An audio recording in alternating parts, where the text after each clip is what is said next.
Hey, welcome to my YouTube channel. Hello and welcome to my YouTube channel. My name is Nena. If this is your first time here, you're so welcome. I'll be sharing today about what to do if your study permit application gets rejected. I mean, if you're coming to Sweden. First things first, you should get your decision letter. That means you should ask the Swedish migration that you want to see a detailed explanation of why your study permit was rejected. Now, hold up.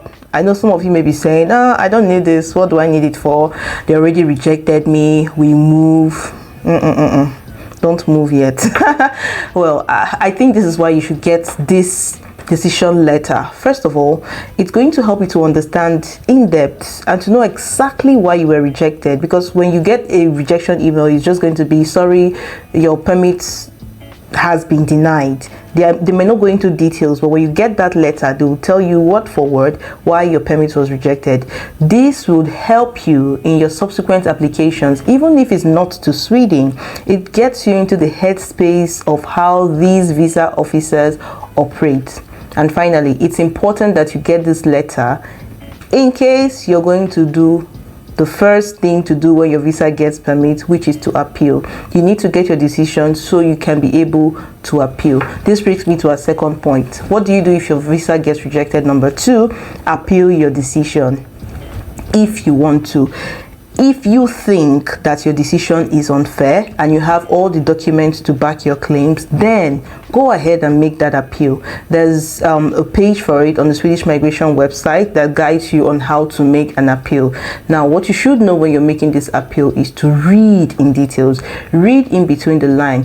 Why was it rejected? And try to address, if there's more than one reason, try to address every particular reason. As you address it, also back it up with the necessary documents. So it's even good that you now know exactly what they need from you. If they said your proof of funds was not enough, and you are sure you submitted enough proof of funds, you go ahead, you write it, resubmit your bank statement that's verifiable. Anything at all that is stated as a reason for rejection, make sure you are able to clarify and provide the necessary documents to back it up. When you've done that, you send your appeal and then you wait for their feedback. Now, there's no guarantee that your appeal is going to be granted, but I have heard of cases that people appeal their decisions with the necessary documents and they got a positive feedback. So could be lucky. Now, the third thing you should do if your visa gets rejected is either to defer your admission or to get a refund. Which do we talk about first? Let's talk about getting a refund.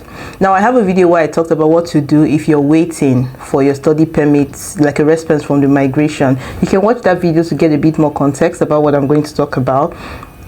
But if you don't already know what your school's refund policy is, it's a good time to go and make that research. Find out what it is, because it varies from school to school. For some of them, if school has already resumed after some time, your refund will be cut. For some of them, whether it's resumed or not, once you've paid your school fees for you to get a refund, they're going to take some part of the money. For some of them, it's full refund. So find out what your school's refund policy is, so you don't get caught up, or so you're just aware of and if you're going to lose money. Okay, so if you're not going to get a refund, then you would want to defer your admission. But first things first, you need to find out what and how it applies to your university. Do they even allow it? What are the conditions? Do you have to write a letter? Do you have to submit an application? Find out how this applies to your school. Then when you make the decision, it's good you know how this could be of benefit to you or how it may not be a very good option. So why is it good?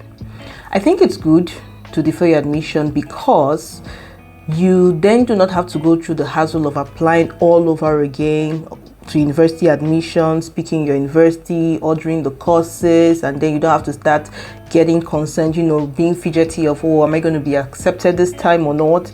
It takes away all of that hassle. And then secondly, assuming that the exchange rates remain or get worse next year, because after you paid your fees, if you're going to defer your admission, you're not going to get a refund, so your school is going to keep your fees. If the foreign exchange rate get worse next year, it means you've saved cost, right? You don't have to start running up and down to exchange your currency to the Swedish crowns if your currency has a lower value. So these are the two good things about deferring your admission. On the flip side of it, if the foreign exchange gets better or your currency gains money on the Swedish crowns, it means that your money is going to be losing value, right? But even if, apart from the exchange rate, if you tie down your money somewhere, you're not gaining anything on it. If you're someone who's good at investment or has better place to put that money, you can gain a lot from, because it's quite a lot depending on your situation, to tie that huge amount of money down doing nothing for about 1 year. So if you're someone who has better options of where to grow your money, it may be better to pull out your money and put it to better use. So it's an option you have to weigh. It's based on person to person. If you really have faith in Sweden and you think you want to give it a shot again next year, then you could consider deferring your admission. But if not, get your money back. Now this brings me to the last point. If you've done these 3 things, the other option would be, if your visa gets rejected, try other options. Now, I know Sweden is a very good place to be. I think so. But there are other options out there. And if you've only been up and about Sweden, maybe it's time to consider other options. Norway, Finland, the UK.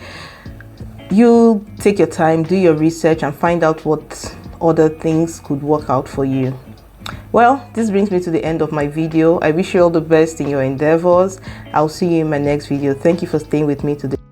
Swedish word for this video is ansökan. It means application. In a sentence, in ansökan har blivit beviljad. You get this message a lot if you apply to Sweden and you get a decision. You get this, your case has been settled, your application is granted. So the second part of that means the ansökan har blivit beviljad.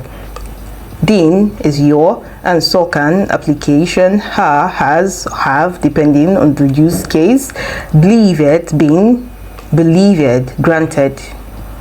Now this could mean or carry different formats. It could be din ansökan har beviljad. That means your application is granted or has been granted.